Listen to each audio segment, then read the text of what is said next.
پاکستان نے دشمن قوتوں کے خلاف بھرپور کارروائی شروع کر دی ہے۔ ریاست کی ریٹ قائم کرنے کے اقدامات میں غیر قانونی مقیم غیر ملکیوں کی وطن واپسی شامل ہے۔ نگراں وزیر اطلاعات بلوچستان جان اچکزئی کہتے ہیں افغانستان میں دہشت گردوں کے محفوظ ٹھکانے ہیں، افغانستان سے کسی ڈرائیور کو ویزے کے بغیر داخل نہیں ہونے دیں گے۔ ملکی ایجنسیوں کے ہاتھ میں چند ٹکوں کی خاطر کھیلنے والے دنیا کے کسی کونے میں چھپ جائیں، ان کا احتساب یا حساب کتاب ہوگا۔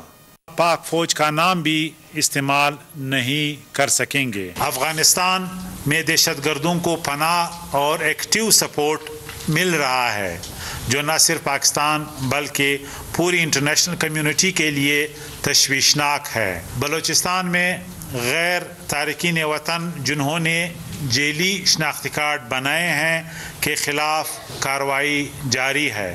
افغانستان سے کوئی بھی ڈرائیور کو پاسپورٹ اور ویزا کے بغیر داخل ہونے نہیں دیا جائے گا۔ سبسکرائب کریں اور بیل دبائیں تاکہ کوئی خبر رہ نہ جائے۔